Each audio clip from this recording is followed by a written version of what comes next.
हाय दोस्तों, आज हम लोग को पढ़ना है क्लास 9th का मैथ है, जिसका सेकंड चैप्टर है बहुपद, जिसको इंग्लिश में बोलते हैं पॉलिनोमियल्स। बहुपद आज से हम लोगों को पढ़ना है। इसके पहले हम लोग क्लास 10th का मैथ पढ़ रहे थे, तो उसमें का बहुत सारा चैप्टर हो गया था। अगर आप लोगों को भी पढ़ना है जो क्लास 10th में है, अगर उनको 10th का मैथ पढ़ना है तो हमारे पीछे वाले वीडियो को जा कर के देख सकते हैं। उनमें बेसिक के साथ प्रत्येक चैप्टर का सॉल्यूशन भी आपको मिल जाएगा। तो आज से हम लोगों को पढ़ना है क्लास 9th का मैथ, जिसका सेकंड चैप्टर है बहुपद। क्या है? बहुपद। बहुपद को पढ़ने के लिए सबसे पहले हम लोगों को जानना है अचर के बारे में और चर के बारे में। अचर क्या होता है और चर क्या होता है, तो देखिएगा। अचर बोलते हैं गिनती की संख्या को। अचर बोलते हैं गिनती की संख्या को। अचर किसको बोलते हैं? गिनती की संख्या को। जैसे हमारा हो गया 1, 2, 3, 4, 5, 6, 7, 1/2, 3/2, 4/5, ये सब क्या है? अचर है। ये सब क्या है? अचर है। यानी मैथ का जितना सारा अंक होगा, जैसे 1, 2, 3, 4, 5, 6, 7, -2, -3, -4, -5, √2, √3, √4, ये सब क्या है? अचर है। ये सब क्या है? अचर है। जैसे मान लीजिए यहाँ पर हमारा हो जाता है √2। क्या है? √2, 1/3, -2/4, ये सब हमारा क्या है? अचर है। क्या है? अचर। अब उसके बाद में हम लोगों को जानना है चर के बारे में। चर किसको कहते हैं? चर किसको कहते हैं? तो हम लोग चर बोलते हैं ABCD के अक्षर को, जिसमें मूल रूप से चर माना गया है XYZ को। XYZ को मूल रूप से चर माना गया है। क्या माना गया है? चर।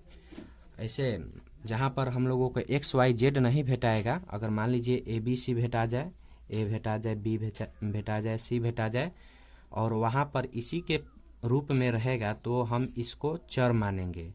लेकिन अगर कहीं पे X के साथ A भेटाएगा तो वहाँ पर A को अचर मानेंगे और X को चर माना जाता है, क्योंकि बहुपद में मूल रूप से चर माना गया है XYZ को, और हमेशा X का वैल्यू A से ज़्यादा होगा, इसलिए X का मान्यता है और A का इसके अपेक्षा कम है। तो आप लोग समझ गए कि अचर किसको कहेंगे और चर किसको कहेंगे। अचर कहेंगे 1, 2, 3, 4, 5, 6, 7, 8, इस सब को कहेंगे क्या? अचर कहेंगे। क्या कहेंगे? अचर। जैसे हो गया मान लीजिए √2, 1/3, -2/4, ये सब हमारा अचर पद है। उसके बाद में है चर। क्या है? चर। तो चर बोलेंगे XYZ को या ABCD F, इस सब को बोल सकते हैं हम लोग चर। चर को इंग्लिश में वेरिएबल बोलते हैं। क्या बोलते हैं? वेरिएबल। क्या बोलेंगे? वेरिएबल। यानी हमारा XYZ ये सब क्या है? वेरिएबल है। तो आप लोग अभी तक सीख चुके हैं कि अचर किसको कहेंगे और चर किसको कहेंगे। अब हम लोगों को जानना है बहुपद होता क्या है, बहुपद देखने में कैसन होता है, कहते किसको है, ये कितने प्रकार के होते हैं। तो आइए सबसे पहले हम देखते हैं बहुपद। क्या है? बहुपद। बहुपद क्या है? बहुपद। तो बहुपद को 2 भाग में बांटा गया है। कई भाग में बांटा गया है? 2 भाग में बांटा गया है। एक है पद के आधार पे, पद के आधार पर, पद के आधार पर, और दूसरी का है घात के आधार पर। दूसरी का क्या है? घात के आधार पर। घात के आधार पर बहुपद को 2 भाग में बांटा गया है। पहले का है पद के आधार पर और दूसरी का है घात के आधार पर। तो सबसे पहले हम लोग जानेंगे पद के आधार पर बहुपद कितने प्रकार के होते हैं। तो दोस्तों, पद के आधार पर बहुपद हमारा 3 प्रकार का होता है। बहुपद कै प्रकार का होता है? 3 प्रकार का। पहला है एक पदी। पहला क्या है?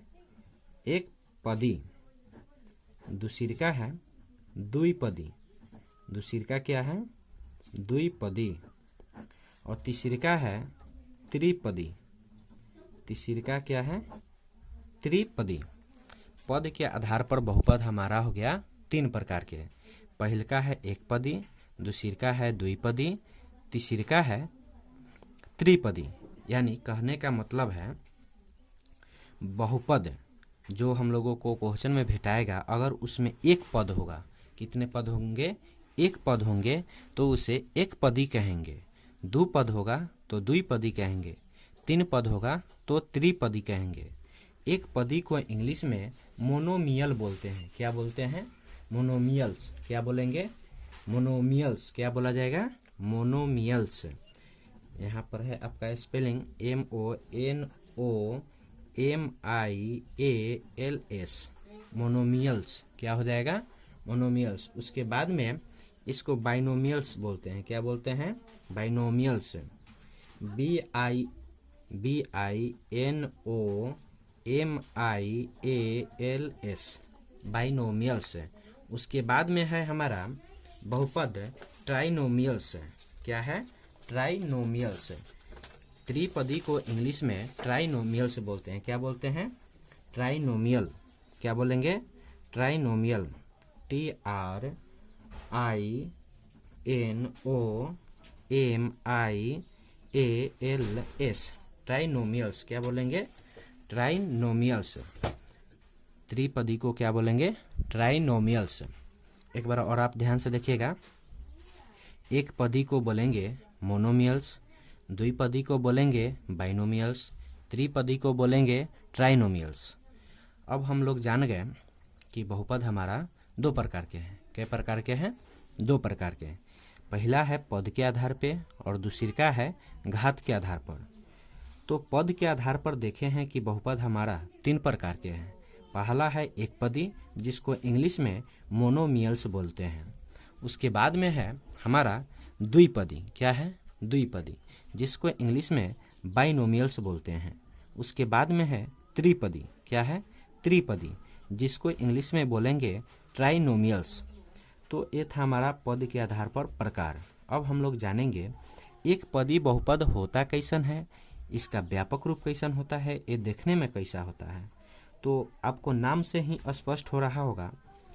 नाम इसका है एक पदी। क्या है? एक पदी, यानी जिसमें एगो टर्म होगा, एगो पद होगा, उसे एक पदी कहते हैं। जैसे यहाँ पर आपका हो जाएगा 4x, तो ये हमारा इसमें देखिए एक पद है। कितने पद हैं? एक पद है। आप कहिएगा कि सर इसमें 4 भी है और x है, तो कुल मिलाकर 2 पद हुए। नहीं, ये जो 4 है x के साथ में है, यानी x का गुणांक है, ये दोनों साथ में है, इसलिए इसे हम एक पदी कहेंगे। जैसे मान लीजिए यहाँ पर 2y हो, यहाँ पर 3z हो, ये सब क्या है? एक पदी है। जैसे मान लीजिए 1/3y, 1/3y, ये सब हमारा क्या है? एक पदी है। ये सब क्या है? एक पदी है। कै पदी है? एक पदी। अब हमारा है द्विपदी। कै पदी है? द्विपदी। तो आपको नाम से ही पता चल रहा होगा, द्विपदी यानी जिसमें 2 पद होता है उसे द्विपदी कहा जाता है। जिसमें 2 पद होगा, जिसमें 2 पद, कै पद? 2 पद। अगर 2 पद होगा तो उसे द्विपदी कहते हैं। कै पदी कहते हैं? द्विपदी। जैसे यहाँ पर देख लीजिए 2x + 1, ये हमारा कै पदी है? द्विपदी। कै पदी है? द्विपदी। जैसे मान लीजिए यहाँ पर 3y - 2, 3y - 2 क्या है? हमारा ये द्विपदी है। कै पदी है? द्विपदी। जैसे मान लीजिए यहाँ पर आपका हो सकता है √2 +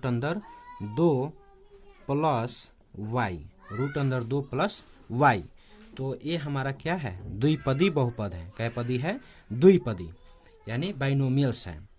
अब हम लोग जान गए, एक पदी जान गए, द्विपदी जान गए, अब है त्रिपदी। कै पदी है? त्रिपदी। तो त्रिपदी में भी आप समझ गए होइएगा कि इसमें भी अब 3 पद ही होगा। कितने पद होगा? 3 पद। जैसे यहाँ पर मान लीजिए x² + 2x प्लस 1। तो एक कितने पद हैं इसमें आप गण सकते हैं, 1 2 3, 3 पद हैं। कै पद हैं? 3 पद। तो ये हमारा हो गया त्रिपदी। कै पदी हो गया? त्रिपदी। जैसे मान लीजिए y plus y square plus 1, ऐसा भी रह सकता है। क्वेश्चन आपको भुलियाने के लिए उल्टा सीधा भी कर देता है, तो आपको डरने की आवश्यकता नहीं है। तो यहाँ पर भी आप गण सकते हैं 1 2 3, यानी इसमें भी 3 पद हैं। तो हम इसको क्या कह सकते हैं? त्रिपदी। कै पदी कह सकते हैं? त्रिपदी। तो आप लोग सीख चुके हैं कि एक पदी, द्विपदी, त्रिपदी कैसा होता है, देखने में कैसन होगा, इसमें पद कितने होंगे। ठीक, अब हम लोगों को जानना है घात के आधार पर। किसके आधार पर? घात के आधार पर। तो आपको दोस्तों हम बता दें, घात के आधार पर भी आपका बहुपद 3 प्रकार के होगा। कै प्रकार के होगा? 3 प्रकार के। यहाँ पर देखिएगा, घात के आधार पर, घात के आधार पर, घात के आधार पर, घात के आधार पर, घात के आधार पर यहाँ पर हमारा हो जाएगा। अब देखिए, घात के आधार पर होता है पहलका का नाम रैखिक बहुपद। रैखिक बहुपद क्या है? रैखिक बहुपद। दूसरी है द्विघात बहुपद। क्या है? द्विघात बहुपद। क्या है? द्विघात बहुपद। और ये हमारा हो जाएगा त्रिघात बहुपद। क्या हो जाएगा? त्रिघात। कै घात? त्रिघात बहुपद। त्रिघात बहुपद। घात के आधार पर बहुपद हमारा 3 प्रकार के। कै प्रकार के? 3 प्रकार के। रैखिक बहुपद, द्विघात बहुपद और त्रिघात बहुपद। रैखिक बहुपद यानी कहने का मतलब है जिसका पावर 1 होगा, जिसका पावर कितना होगा? 1 होगा, उसे रैखिक बहुपद कहेंगे। और जिसका पावर 2 होगा, कितना होगा? 2, उसे द्विघात बहुपद कहेंगे। और जिसका पावर 3 होगा उसे त्रिघात बहुपद कहते हैं। जैसे यहाँ पर आप कह सकते हैं, यहाँ पर हो जाएगा इसका व्यापक रूप पे ax प्लस बी। इसका व्यापक रूप हो जाएगा ax square plus bx plus C. ax square plus bx plus C. और इसका व्यापक रूप हो जाएगा ax cube plus bx square plus cx plus D. cx plus D. रैखिक बहुपद का घात 1 होता है। दिमाग में हमेशा के लिए सेट कर लीजिए दोस्तों, रैखिक बहुपद का घात कितना होगा? हमेशा 1। कितना होगा? 1, उसे रैखिक बहुपद कहेंगे। और द्विघात बहुपद का हमेशा पावर कितना होगा? 2 होगा, उसे द्विघात बहुपद कहेंगे। और त्रिघात बहुपद का पावर हमेशा कितना होगा? 3, तो उसे क्या कहेंगे? त्रिघात बहुपद कहेंगे। क्या कहेंगे? त्रिघात बहुपद। जैसे यहाँ पर मान लीजिए हो जाता है 2x प्लस 1, 2x प्लस 1, ये हमारा क्या है? रैखिक बहुपद। क्योंकि आप यहाँ पर देख सकते हैं, यहाँ पर x का पावर कुछ नहीं है तो 1 है, कुछ नहीं है तो 1 है, तो ये हमारा क्या कहलाएगा? रैखिक बहुपद। उसके बाद में है यहाँ पर द्विघात बहुपद। तो हम बताए हैं कि इसका पावर 2 होना चाहिए। कितना होना चाहिए? 2। यहाँ पर बता रहे हैं, यहाँ पर जैसे मान लीजिए 2x square plus 3x minus 1, ये हमारा द्विघात बहुपद है। कौन बहुपद है? द्विघात बहुपद। जैसे मान लीजिए यहाँ पर भी हो सकता है Y square minus 3y plus 1, ये भी हमारा क्या है? द्विघात बहुपद है। क्या है? द्विघात बहुपद। अब बारी है त्रिघात बहुपद की। त्रिघात बहुपद कहते हैं जिसका पावर 3 हो। जिसका पावर कितना हो? 3। जैसे मान लीजिए 4y³ plus 2x square minus x plus 1, इसे क्या कहेंगे? त्रिघात बहुपद। क्योंकि इसका अधिकतम पावर 3 है। इसका अधिकतम पावर कितना है? 3 है, तो इसे हम क्या कहेंगे? त्रिघात बहुपद। तो ये हमारा रहा बहुपद का प्रकार। तो अब हम लोग जानेंगे कि बहुपद के कितने और सारे टर्म्स हैं और हम लोगों को इस बहुपद के चैप्टर को बनाने के लिए क्या क्या जानना आवश्यक है। तो इस पेज को थोड़ा बदलते हैं कि द्विघात बहुपद, क्या द्विघात बहुपद, तो द्विघात बहुपद का पावर हमेशा 2 होगा तो हम उसे हमेशा क्या कहेंगे, द्विघात बहुपद। और जिस बहुपद का पावर 3 होगा उसे हमेशा त्रिघात बहुपद कहेंगे। और जिस बहुपद का पावर कुछ नहीं दिखाई देता हो, जैसे कि मान लीजिए यहाँ पर x प्लस 1, तो हम इसे रैखिक बहुपद कहेंगे। क्या कहेंगे, रैखिक बहुपद। क्या कहेंगे, रैखिक बहुपद। आप केवल इसको भी कह सकते हैं, ये क्या है, हमारा रैखिक बहुपद है। यहाँ पर आप देख सकते हैं इसका पावर कुछ नहीं है तो 1 है, कुछ नहीं है तो 1 है, तो हम इसलिए इसे क्या कह सकते हैं, रैखिक बहुपद कह सकते हैं। उसके बाद में है द्विघात बहुपद। क्या है, द्विघात बहुपद। जैसे यहाँ पर 2x² plus 1/3y 3x plus 1, इसमें भी आप देखिए अधिकतम पावर कितना है, 2, तो ये हमारा द्विघात बहुपद हो गया। उसके बाद में देखिए त्रिघात बहुपद। क्या है, त्रिघात बहुपद। जैसे 3y³ plus 2y² plus 1 plus a plus y plus क्या है, y, तो इसका भी अधिकतम पावर कितना है, 3, तो ये हमारा क्या हो गया, त्रिघात बहुपद हो गया। क्या हो गया, त्रिघात बहुपद हो गया। तो ये था हमारा सब बहुपद का प्रकार। अब थोड़ा हम लोग जानेंगे कि हम लोगों को थोड़ा सा पहले ही जान लेना चाहिए, लेकिन कोई दिक्कत नहीं है, अभी भी जान सकते हैं। देखिए, अगर किसी बहुपद का पावर माइनस में हो, क्या हो, माइनस में हो, अगर किसी बहुपद का पावर माइनस में अगर 1/2 हो, जैसे मान लीजिए यहाँ पर अगर √2 हो, √3 हो, √5 हो, ये सब अगर किसी बहुपद का पावर इस तरह से होता है, किसी भी अगर बहुपद, कोई भी ऐसा बहुपद हो, अगर उसका पावर बटा में हो, रूट में हो, तो उसे हम बहुपद नहीं कह सकते हैं, तो उसे हम बहुपद नहीं कह सकते हैं। जैसे यहाँ पर आप देखिए, जैसे मान लीजिए यहाँ पर x² के पावर 1/2 प्लस 1, x के पावर 1/2 प्लस 1 क्या है, ये क्या बताइए, इसे हम बहुपद कह सकते हैं, नहीं कह सकते। क्यों नहीं कह सकते हैं, क्योंकि इस x का पावर 1/2 है, 1/2 है, तो इसे हम बहुपद नहीं कह सकते हैं। क्यों नहीं कह सकते हैं, क्योंकि इसका पावर पूर्ण नहीं है। जिस बहुपद का पावर पूर्ण होता है उसे बहुपद कहा जाता है। जैसे यहाँ पर मान लीजिए y² प्लस 2 है, y² प्लस 2 है, तो यहाँ पर y का पावर 2 है, y का पावर कितना है, 2 है, तो ये जो 2 दिखाई दे रहा है आपको, ये पूर्ण अंक है। क्या है, पूर्ण अंक है, तो इसे हम बहुपद कह सकते हैं, बहुपद कह सकते हैं। लेकिन यही अगर हमारा रूट अंदर 2 इतना हो, y के पावर √2 प्लस 2 हो, तो हम इसे बहुपद नहीं कह सकते हैं।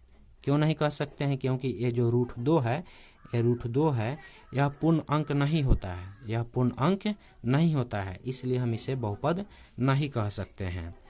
जैसे मान लीजिए अगर किसी बहुपद, कोई बहुपद हम लोग को भेटा जाए इस प्रकार से x plus 1/x, x plus 1/x, तो हम इसे भी बहुपद नहीं कह सकते हैं। क्यों नहीं कह सकते हैं, तो आप लोग घातांक के नियम से जानते हैं।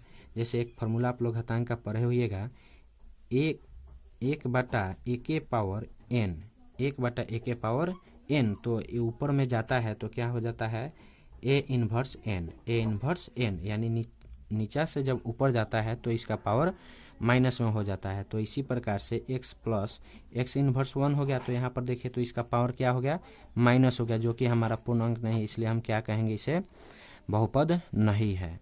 तो आप लोगों को इतना बात समझ में आ गया होगा, आप लोगों को किसी को दिक्कत नहीं होगा। अब छोटी सी बात है, देखिए अगर कहीं पर हम लोगों को इस तरह से अंक भेटा जाए, जैसे मान लीजिए 0 × x, कोई आपसे पूछता है कि बताइए बुआ ये हमारा बहुपद है कि नहीं, तो आप इसे कहिएगा कि जी भैया ये हमारा बहुपद है। वो कहेंगे कि कैसे बहुपद है, तो आप कहिएगा कि यहाँ पर जीरो है और जीरो क्या है, एक पूर्ण अंक होता है, जीरो एक पूर्ण अंक होता है, तो इसे हम बहुपद कह सकते हैं। और कौन सा बहुपद कहेंगे, तो इसे हम शून्य बहुपद के नाम से जानते हैं। इसे कौन बहुपद के नाम से जानते हैं, शून्य बहुपद के नाम से जानते हैं। इसे हम कौन बहुपद के नाम से जानेंगे, शून्य बहुपद के नाम से जानेंगे। यानी जैसे मान लीजिए यहाँ पर 0 इंटू वाई है, तो इसका हम नाम क्या देंगे, शून्य बहुपद, यानी जीरो पोलिनोमियल्स। यहाँ पर हो जाएगा शून्य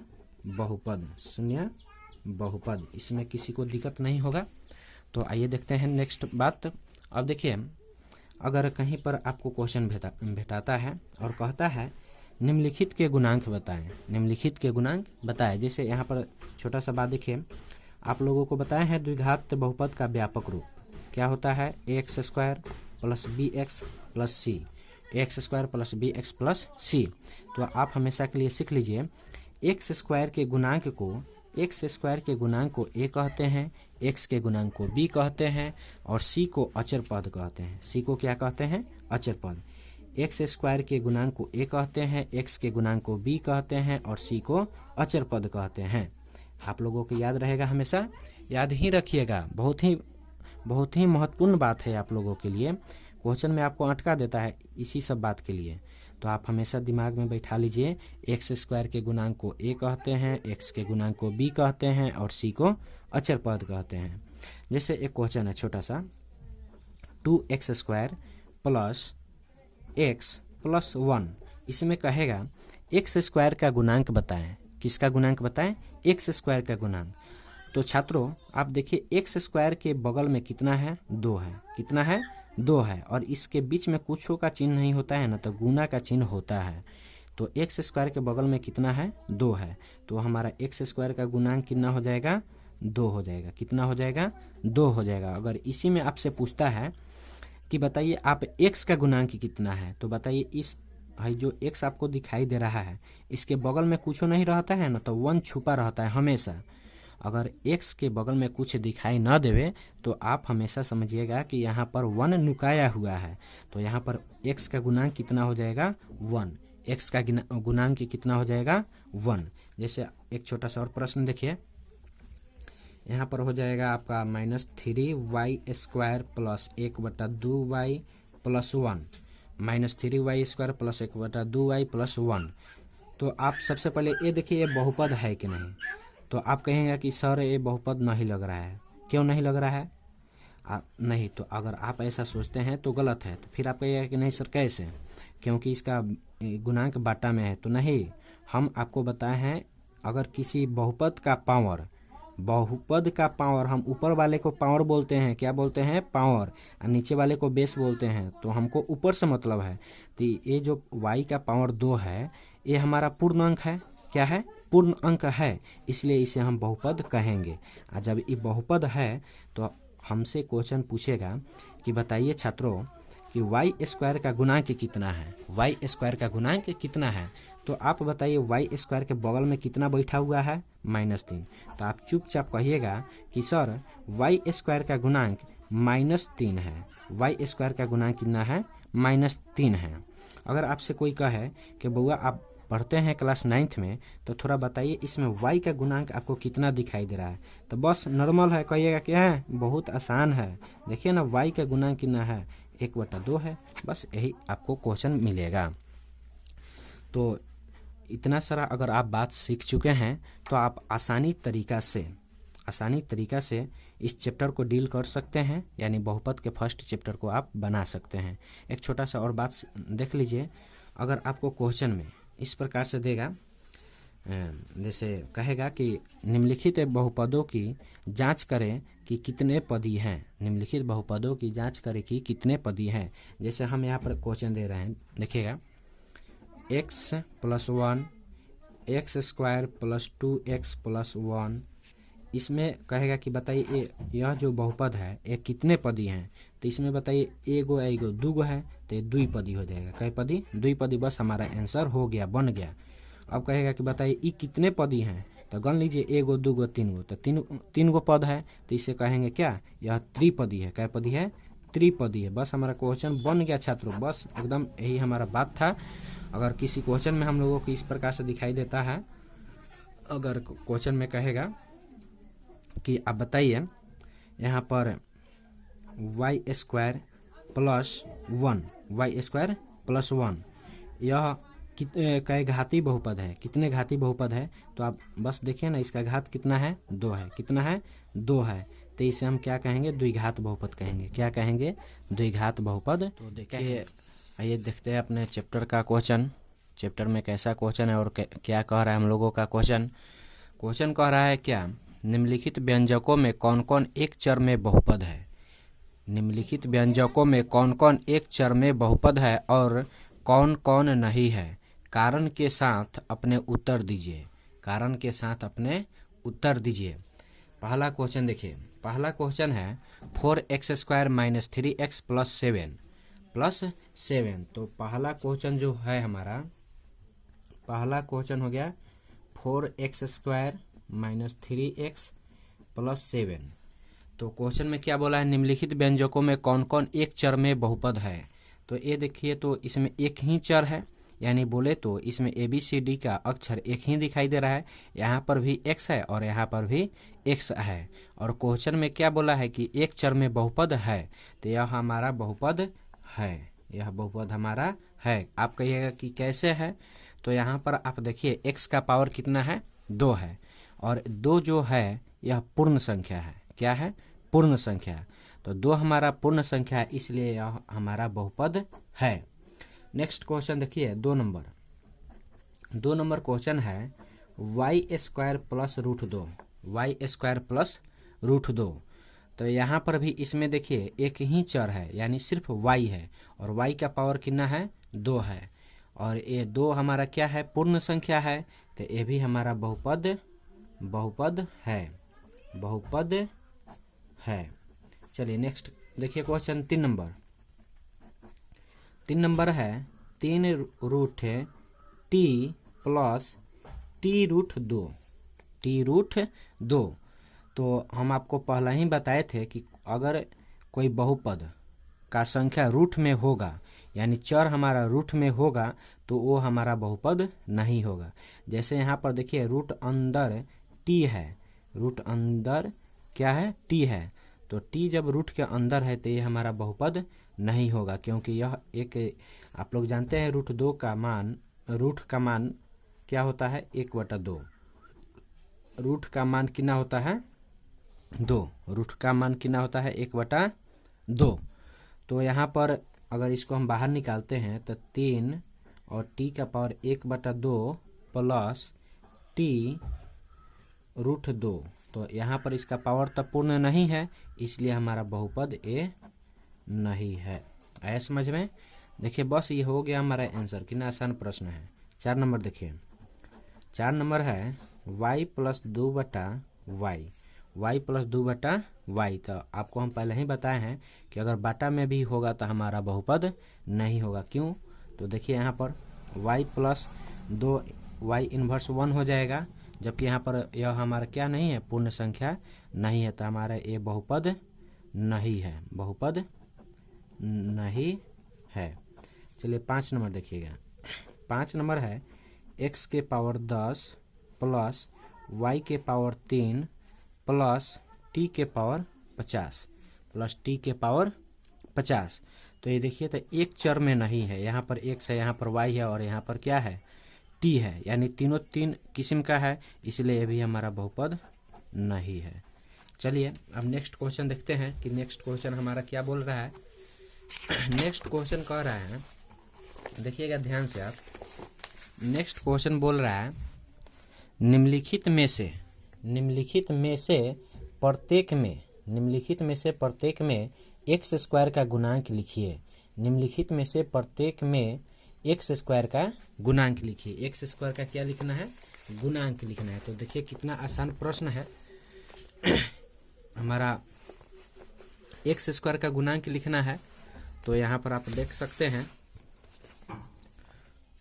x² का गुणांक पहला क्वेश्चन में यानी 2 का पहला क्वेश्चन है 2 plus x square plus x, 2 plus x square plus x. इसमें क्या बोला है, निम्नलिखित में से प्रत्येक में एक्स स्क्वायर का गुणांक लिखिए। तो यहाँ पर देखिए एक्स स्क्वायर के बगल में कुछ नहीं है तो 1 है, तो एक्स स्क्वायर का गुणांक कितना हो जाएगा 1, यही हमारा आंसर हुआ। चलिए नेक्स्ट क्वेश्चन देखिए, यहाँ पर नेक्स्ट क्वेश्चन है 2 minus x square plus x Q. तो ये भी हमारा इसमें क्या हो जाएगा, एक्स स्क्वायर का गुणांक, एक्स स्क्वायर का गुणांक कुछ नहीं तो -1 हो जाएगा। क्या हो जाएगा, -1। उसके बाद में देखिए 3 नंबर क्वेश्चन, क्या नंबर क्वेश्चन, 3 नंबर प्रश्न। 3 नंबर प्रश्न हमारा हो जाएगा देखिएगा 3 नंबर प्रश्न है π/2 X square plus X plus क्या है एक्स। इसमें देखिए तो एक्स स्क्वायर के बगल में क्या है π/2, तो एक्स स्क्वायर का गुणांक कितना हो गया π/2, यही हमारा आंसर हुआ। 4 नंबर देखिए, 4 नंबर क्वेश्चन है, 4 नंबर क्वेश्चन है √2 x - 1, √2 x - 1। तो इसमें एक्स स्क्वायर नहीं है और इसमें बोला है एक्स स्क्वायर का गुणांक क्या होगा, तो एक्स स्क्वायर हले नहीं है तो इसमें इसका गुणांक नहीं होगा, तो जो नहीं रहता है उसका गुणांक सीधे क्या हो जाएगा 0, तो एक्स स्क्वायर का गुणांक क्या हो जाएगा 0। बस हमारा क्वेश्चन बन गया। देखिए नेक्स्ट प्रश्न क्या है, नेक्स्ट क्वेश्चन यानी 3 नंबर कह रहा है 35 घात के द्विपद का और 100 घात के एक पदी का एक एक उदाहरण दीजिए। तो अपने इच्छा अनुसार आप कोई भी क्वेश्चन पद ले सकते हैं। जैसे यहाँ पर देखिए हमारा यहाँ पर हो जाएगा x के पावर 35 + 1, बस हो गया। आप इसके जगह पर y भी ले सकते हैं, यहाँ पर 2 3 4 5 कुछ भी लिख सकते हैं अपने इच्छा अनुसार। तो बस हमारा तीसरा क्वेश्चन बन गया और इसी में बोला है 100 के घात के एक पदी का एक उदाहरण दीजिए। तो यहाँ पर 100 के घात का लिखना है, तो बस यहाँ पर लिख दीजिए, बस ये हमारा क्वेश्चन बन गया। 4 नंबर क्वेश्चन देखते हैं। 4 नंबर क्वेश्चन का है निम्नलिखित बहुपदों में से प्रत्येक बहुपद की घात लिखिए। प्रत्येक बहुपद की क्या लिखना है, घात। तो 4 नंबर का पहले का देखिए 5x, देखिएगा 4 नंबर क्वेश्चन, निम्नलिखित बहुपदों में से प्रत्येक बहुपद की घात लिखिए। 5x³ + 4x² + 7x। तो इसमें इसका घात कितना हो जाएगा हमारा, इसका हमारा घात हो जाएगा 5x³ है, 5x³ + 4x² + 7x प्लस कितना है 7x। तो इसमें सबसे अधिकतम जो पावर होगा वही लिखाता है, तो इसका घात कितना हो जाएगा 3। बस हमारा बन गया। नेक्स्ट क्वेश्चन में है, नेक्स्ट क्वेश्चन है 2 number x - x³, x - x³। तो इसका घात बताइए कितना हो जाएगा, घात इसका भी हो जाएगा कितना 3, बस हो गया। उसके बाद में देखिएगा, उसके बाद में तीसरा क्वेश्चन है क्या, 3 नंबर क्वेश्चन है 5t - √7। तो इसमें घात कुछ नहीं है तो 1 है, तो इसका घात कितना हो जाएगा 1, इसका घात कितना हो जाएगा 1, इसका घात कितना हो जाएगा 1। अब देखिएगा नेक्स्ट क्वेश्चन क्या कह रहा है हमारा, नेक्स्ट क्वेश्चन है यानी कि 4 नंबर, 4 नंबर में खाली 3 है, क्या है 3, तो इसका भी घात कुछ नहीं है। तो हमारा यहाँ पर मान लीजिए अगर कोई संख्या है, यहाँ पर जैसे 3 क्वेश्चन में दिया हुआ है और यहाँ पर x नहीं है, तो हम यहाँ पर x लिख करके अगर इसका पावर 0 कर देंगे तो इससे हमको कोई क्वेश्चन में फ़र्क नहीं पड़ता है, क्योंकि आप लोग जानते हैं किसी भी संख्या का पावर अगर 0 कर देते हैं तो उसका मान कितना होता है 1 हो जाता है। कितना हो जाता है 1। जैसे मान लीजिए यहाँ पर 10 के पावर 0 कर दिए तो ये किसके बराबर हो जाएगा 1। और मान लीजिए y के पावर 0 कर दिए तो इस किसके बराबर हो जाएगा 1 के बराबर हो जाएगा। तो यहाँ पर हमारा x का घात कितना हो जाएगा 0, x का घात कितना हो जाएगा 0। बस हमारा क्वेश्चन बन गया। चलिए उसके बाद में क्वेश्चन है 5 नंबर, क्या नंबर क्वेश्चन है 5 नंबर। तो देखिए 5 नंबर क्वेश्चन हमारा क्या अब कह रहा है, 5 नंबर क्वेश्चन में बोला जा रहा है, देखिएगा ध्यान से, 5 नंबर क्वेश्चन है बताइए कि निम्नलिखित बहुपदों में कौन कौन बहुपद रैखिक है, कौन कौन बहुपद रैखिक है और कौन कौन द्विघाती है और कौन कौन त्रिघाती है। तो आपको बताएं बहुपद जो है घात के आधार पर 3 प्रकार के होता है, रैखिक बहुपद, द्विघात बहुपद और त्रिघात बहुपद। तो इसमें 5 नंबर क्वेश्चन में कह रहा है कि बताइए निम्नलिखित में कौन रैखिक बहुपद है, कौन द्विघात बहुपद है और कौन त्रिघात बहुपद है। कौन रैखिक बहुपद है, कौन द्विघात बहुपद है और कौन त्रिघात बहुपद है। तो हमारा पहल का क्वेश्चन देखिएगा। पहल का क्वेश्चन है x² प्लस x। तो ये हमारा कै घाती हो जाएगा, द्विघाती। कै घाती हो जाएगा, द्विघाती बहुपद हमारा हो जाएगा, द्विघाती बहुपद हो जाएगा। उसके बाद में 2 नंबर क्वेश्चन है x माइनस x3। तो ये हमारा हो जाएगा क्या घाती, त्रिघाती, क्योंकि इसका घात अधिकतम कितना है 3, इसलिए हमारा ये क्या घाती हो जाएगा बहुपद त्रिघाती। क्या घाती हो जाएगा, त्रिघाती बहुपद हो जाएगा। उसके बाद में क्वेश्चन देखिए 3 नंबर क्वेश्चन है y plus y² plus 4। y plus y के पावर 2 है और प्लस में कितना है 4। तो ये भी हमारा क्या घाती हो जाएगा, द्विघाती। क्या घाती हो जाएगा, द्विघाती। उसके बाद में 4 नंबर देखिए क्वेश्चन। 4 नंबर क्वेश्चन है 1 प्लस x। तो इसका घात कुछ नहीं है, तो सिर्फ कहेंगे क्या है, रैखिक है। रैखिक कौन बहुपद है, तो रैखिक बहुपद है। उसके बाद में 5 नंबर क्वेश्चन देखिए 3t है। क्या है, 3t है। तो इसका भी पावर कुछ नहीं है, तो ये हमारा क्या हो जाएगा, रैखिक बहुपद हो जाएगा। कौन बहुपद हो जाएगा, रैखिक बहुपद। उसके बाद में देखिए 6 नंबर क्वेश्चन क्या है, t² है। क्या है, t²। तो ये हमारा क्या हो जाएगा, द्विघात बहुपद। कौन बहुपद हो जाएगा, द्विघात बहुपद। उसके बाद में देखिए, उसके बाद में 7 नंबर क्वेश्चन है 7x3। तो ये हमारा क्या हो जाएगा, त्रिघाती बहुपद। कौन घाती, त्रिघाती बहुपद। तो यही हमारा क्वेश्चन था। अब आप देख सकते हैं कि आपके चैप्टर का सारा प्रश्न इस वीडियो में आपको बता दिया गया। यहाँ तक हमारा क्वेश्चन था जो कि पूरा बन गया। अब नेक्स्ट वीडियो में हम लोग नेक्स्ट चैप्टर पढ़ेंगे। हम लोग इस चैप्टर में पूरा बेसिक सारा बात समझ चुके हैं, तो आप लोगों को कहीं से अब चैप्टर में दिक्कत नहीं होगा। इस तरीक़ा से आप लोग पूरा चैप्टर को डील कर सकते हैं। ऐसे हम प्रत्येक क्वेश्चन का वीडियो बना करके डालेंगे, अपलोड करेंगे, जिसकी सहायता से आप लोग घर पर बैठे बैठे बहुत ही आसानी तरीक़ा से चैप्टर को तैयार कर सकते हैं। अगर हमारा वीडियो आप लोगों को अच्छा लगा होगा तो बस आप लोगों से यही रिक्वेस्ट करेंगे कि हमारे वीडियो को ज़्यादा से ज़्यादा शेयर कीजिए, लाइक कीजिए, कमेंट कीजिए, सब्सक्राइब कीजिए, हमारे चैनल से जुड़िए। अगर आप लोग हमारे वीडियो को लाइक कमेंट करते हैं तो हमारा हौसला बढ़ता है और हमें अंदर से खुशी मिलती है कि आप लोगों के लिए और वीडियो बनाकर डालें। इसलिए हम आप लोगों से यही आग्रह करेंगे कि अगर आप लोगों को हमारा ये वीडियो अच्छा लगा होगा तो आप लोग हमारे वीडियो को सब्सक्राइब करें, लाइक करें, कमेंट करें और हमारे वीडियो से हमेशा जुड़े रहें। हम रोज़ एक वीडियो डालते हैं, आप लोग घर पर आसानी तरीक़ा से तैयारी कर सकते हैं सारे चैप्टर का। तो आइए नेक्स्ट वीडियो में मिलते हैं नेक्स्ट क्वेश्चन के साथ।